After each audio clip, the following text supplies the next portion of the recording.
बदरपुर विधानसभा क्षेत्र से बीजेपी नेता महेश आवाना ने बताया कि दक्षिणी दिल्ली के सांसद रामवीर सिंह बिधूड़ी पर गंभीर आरोप लगाए गए हैं। उन्होंने कहा कि सांसद ने क्षेत्र में विकास को नजरअंदाज किया है और जनता को बुनियादी सुविधाओं से वंचित रखा गया है। संवाददाता हनी सहगल से बातचीत में महेश आवाना ने बताया कि बदरपुर में विकास कार्य ठप पड़े हैं। उन्होंने कहा कि जनता के साथ हुए अन्याय के खिलाफ वे आगे भी आवाज उठाते रहेंगे। वो एक गाना आता है, जाने वाले साल को सलाम और आने वाले साल को सलाम। तारीखें बदलती हैं, साल बदलता है, लेकिन बदरपुर का हाल नहीं। जो असलियत में सच्चाई है, कहानी ये है कि अगर कोई आदमी काम को ढंग से करता है तो वो काम बरसों तक चलता है। काम किए रामवीर सिंह बिधूड़ी ने एमएलए रहते हुए, काम किए एनडी शर्मा ने एमएलए रहते हुए, काम किए राम सिंह नेताजी ने एमएलए रहते हुए, लेकिन काम के अंदर जो सही रूप से कोई काम करना चाहिए वो काम हो नहीं पाए। यानी काम को इस तरह से नहीं किया कि दादा ले पोता बरते। जितनी सड़कें बनी, नालियां बनी, पानी की निकासी की बात चली, काम हुआ। मैं ये नहीं कहता कि नहीं हुआ, देखो सच्चाई जो है काम हुआ, लेकिन काम के अंदर जो है जैसे काम होना चाहिए कम से कम 80% अच्छा, और काम हुआ 20% और 80% मतलब माल गायब हो गया। यानी उसके अंदर धांधली हुई। अगर किसी काम के अंदर धांधली होगी, सपोज मैं कोई अपना मकान बना रहा हूँ, अगर उसमें मैं अच्छा माल लगाऊंगा तो सैकड़ों बरस तक चलेगा वो, और अच्छा माल नहीं मिला वो 10-20 साल में वो बेकार हो जाएगा। तो इसी तरह से विकास पुरुष ने जो काम किए वो डैमेज हो गए सब। और आज स्थिति ये आ गई है, आप जिस गली से भी निकलोगे, जिस मेन रोड से भी निकलोगे, उसके ऊपर आपको पानी भरा मिलेगा, या वो टूटा मिलेगा, या उसमें गड्ढे मिलेंगे, और लोग तराही तराही कर रहे हैं। और मैं सच्चाई बताऊं, देखो मैं पार्टी का आदमी हूं, लेकिन कहते हैं ना कि सच बोलना चाहिए। भारतीय जनता पार्टी का यहाँ पार्षद है, लेकिन जीरो। आम आदमी के राम सिंह नेताजी हैं, विधायक हैं, लेकिन अभी मैं उनके खिलाफ इसलिए कोई बात ज़्यादा नहीं कह सकता क्योंकि अभी ज़्यादा टाइम उनको बने हुए नहीं है। जब देखो मेरे अंदर एक कमी है, उसको कमी मान लो या अच्छा मान लो, वो ये है कि मैं सच को सच और झूठ को झूठ बोल देता हूँ। नेताजी का 1 साल के अंदर अंदर पता लगे। अगर नेताजी 1 साल के बाद काम नहीं करते तो नेताजी के विरोध में मैं बात करूँ। आज मैं नेताजी, केवल राम सिंह नेताजी के विरोध में बात नहीं, सच्चाई अगर मेरे से जानना चाहते हो, उससे बड़ा भ्रष्टाचारी पूरी दिल्ली में नहीं है। ये मैं आपको क्लियर बता रहा हूँ। खुलेआम उस आदमी का एक ही काम है, चाहे 25 गज का प्लॉट है, चाहे 50 गज का प्लॉट है, चाहे 100 गज का प्लॉट है, कोई भी प्लॉट इस क्षेत्र में बिना पैसे के। तो बहुत आई हैं, उसके गुर्गे जो है, उसके चेले जो उगाई करते हैं, वो मेरे को धमकियाँ देते रहते हैं। कई तरह की धमकियाँ मिली है, मैंने उसकी कंप्लेंट भी डाल रखी है।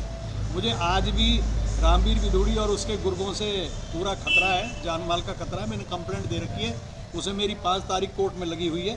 जो मैंने कंप्लेंट डाली थी उसके लिए मुझे नोटिस आया है पेश होने के लिए। मैंने लिखा है उसमें, बाकायदा अपनी तरफ से लिख के भेजा था मैंने कि भाई मेरे को इन लोगों से बहुत खतरा है, क्योंकि मैं खुलेआम इनके खिलाफ बोलता हूँ। और मैंने इनकी कंप्लेंट भी करी थी 2022 में, और 2022 में जब कंप्लेंट करी थी तो उसी वजह से तो मेरे विरोध में हो गई है।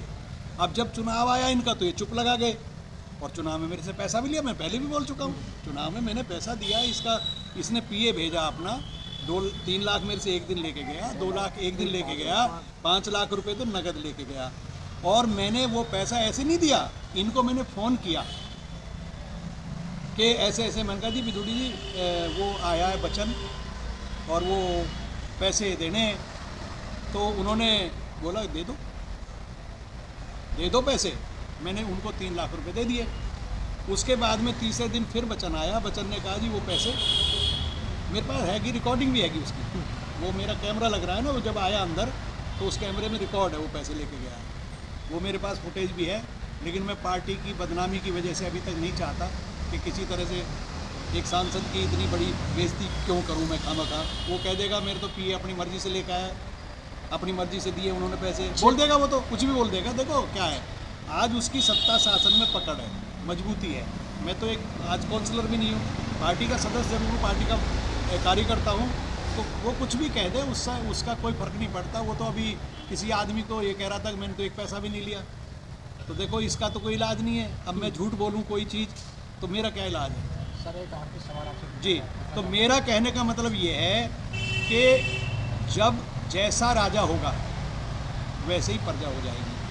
अभी मैं आपको कहता हूँ कि कोई रेहड़ी पटरी, कोई खोमचे वाला हो, कोई पानी वाला है, बिजली वाला है, कोई भी काम बिना पैसे के यहाँ नहीं हो रहा। राम सिंह नेताजी उनके साथ मिल गए, उनके साथ पंचायत कर ली, चाहे किस तरह से की है, क्या कारण है, उसका कारण तो राम सिंह नेताजी जानते होंगे, मैं नहीं कह सकता उसका कारण क्या है। वो डर है या कोई विकास की बात है, तो विकास की जहाँ तक मैं समझता हूँ विकास की बात तो मेरे गले नहीं उतरती, कोई ना कोई और कारण हो सकता है। क्योंकि हो सकता है कि जैसे मेरी ज़मीन की कंप्लेंट अभी इन्होंने की थी पीछे, तो वही कंप्लेंट, एक ही कंप्लेंट थी मेरी और राम सिंह नेताजी की ज़मीन की, वही कंप्लेंट थी, एक ही कंप्लेंट थी, इसके लेटर हेड पे थी, सांसद के लेटर हेड पे थी कंप्लेंट, और उसमें ये कहा कि इनके मकान दुकान कुछ नहीं बनना चाहिए था। उसके बदले में अब एक बात बताइए, कोई आदमी कंप्लेंट क्यों करेगा भाई? मुझे अगर किसी चीज़ का लालच है, या तो मैं उसके विरोध में करूँगा, या तो विरोध में बोलूँगा या पक्ष में बोलूँगा, एक तरफ तो बोलूँगा ना, दो बातें तो नहीं कर सकता भाई। हम उनसे एक बात पूछना चाहते हैं सांसद महोदय से कि जब आपको किसी का लालच नहीं है, पैसे का लालच नहीं है आपको, तो आपने कंप्लेंट फिर क्यों करी भाई? अभी संसद में नहीं बोल रहे थे कि लोग प्लॉटिंग कर रहे हैं, वो कर रहे हैं, वो कर रहे हैं। अरे भाई प्लॉटिंग कहाँ नहीं हो रही? पूरे देश में प्लॉटिंग हो रही है, ऑथराइज भी हो रही है, अनऑथराइज भी हो रही है। कौन नहीं कर रहा कंप्लेंट, कौन नहीं प्लॉट बेच रहा है? तो सारी चीज़ें चल रही हैं और ये चलती रहेंगी। मैंने इसकी दोबारा भी फिर कंप्लेंट करी, दोनों की, गुरु चेले की। इसका चेला जो उगाही करता है उसकी भी मैंने कंप्लेंट डाली और इनकी भी कंप्लेंट डाली। पार्टी को मैंने कंप्लेंट भेज रखी है, प्रधानमंत्री को भेज रखी है, गृह मंत्री को भेज रखी है और अपने नड्डा जी को भी भेज रखी है, राष्ट्रीय अध्यक्ष को, लेकिन कोई सुनवाई इन कंप्लेंटों पे आज तक हुई नहीं। वासियों को नए साल का ये संदेश है कि नए साल में 1 तारीख को एक प्रण कर लें कि इन लोगों का बहिष्कार करना है, जो लोग आपका, मेरा, सबका शोषण कर रहे हैं और क्षेत्र को नरक बना रहे हैं, ऐसे नुमाइंदों को बहिष्कार करना है। चाहे वो पार्षद मेरी पार्टी का हो, चाहे दूसरी पार्टी का हो, चाहे तीसरी पार्टी का हो, चाहे मेरी पार्टी का सांसद भी क्यों ना हो, ऐसे लोगों को लाना नहीं है, ऐसे लोगों को बहिष्कार करना है। मैं मानता हूँ लोग डरते हैं, क्योंकि जैसे मेरी कंप्लेंट कर दी, मेरी सीलिंग करा दी, मेरे ज़मीनों पे कब्जे करा दिए, शासन प्रशासन में उसकी चल रही है आज, तो सदा तो जिंदा रहेगा नहीं, मरना तो सबको, मुझे भी मरना है, उसको भी मरना है, मरेगा वो भी, तो ऐसा तो नहीं सदा बैठा रहेगा। तो कहीं ना कहीं तो भगवान तो देख रहा है सब कुछ, सच्चाई तो भगवान देखता है। तो मैं तो खुला आदमी और खुली बात करता हूँ। इस आदमी ने जितना भी क्षेत्र है आज की डेट में, मैं अपनी बात नहीं कर रहा अकेले की, मैं तो बोल रहा हूँ, लोग बोल नहीं पाते, सामने नहीं बोल पाते, पीछे नहीं बोल पाते, क्योंकि लोग डरते हैं जो भी इसके खिलाफ जाएगा। एक मेरे परिवार का मेरा चाचा है संगत, वो मेरे पास उठता बैठता बेचारा, इससे ज़्यादा का परिवार का आदमी परिवार के साथ बैठेगा नहीं बैठेगा, उसकी भी सीलिंग करा दी। उसकी जो किराए पे, हमारे पास साधन क्या, आज किसान के पास एक ही तो साधन है भाई, ज़मीनें तो अब रही नहीं, गिनती की ज़मीन है, किसी के पास 2 बीघा पड़ी है, किसी के 1.5 बीघा पड़ी है, किसी के 3 बीघा पड़ी है, किसी के पास 500 गज पड़ी है, अपने में बना के वो किराए पे दे रहा है। अब अनऑथराइज एरिया है सारा, लेकिन अनऑथराइज रेगुलाइज भी तो है, दूसरे क्षेत्रों में तो ऐसा नहीं हो रहा कहीं भी। ये तो हमारे ही क्षेत्र में सबसे ज़्यादा ख़राब हालत है, क्योंकि कंप्लेंडर हमारा सांसद है, सबसे बड़ा कंप्लेंडर सांसद है। और जहाँ सांसद जो कहते हैं ना, अगर बाढ़ ही खेत को खाने लगे तो बचेगा क्या भाई? बाढ़ जो है वो कहते हैं ना, कहावत है, बाढ़ खेत को खा जाएगी तो क्या बचेगा? वो तो बाढ़ ही खेत को खा रही है। एक तरफ तो दिखा रहा है कि भाई मैं सांसद हूँ, मैं क्षेत्र के लिए ये करना वो करना है, और एक तरफ 50 गज 25 गज के लोगों को भी नहीं छोड़ रहा। देखो सीधा 1000 रुपये गज के हिसाब से पैसा जा रहा है, ठीक है जी, और सांसद का आदमी उठा रहा है पैसा क्षेत्र से। अगर आप मकान बनाते हो तो पैसे देने पड़ेंगे आपको। आपको बिजली का कनेक्शन चाहिए तो 25,000 से 2.5 लाख तक कनेक्शन है। 3 फेज का कनेक्शन 2.5 लाख रुपए तक है। आप पता कर लेना, अंडरग्राउंड किसी भी तरीके से, किसी अपने तरीके से पता करना। बिजली वालों के पास आप जाओगे तो आप अगर उनसे कहोगे जी मुझे 3 फेज कनेक्शन चाहिए तो उसका मांगेंगे 2.5 लाख, और अगर आपको सिंगल फेज कनेक्शन चाहिए तो 25,000, कम से कम 25। उसके बाद 50 भी है, 1 लाख भी है, 1.5 लाख भी है।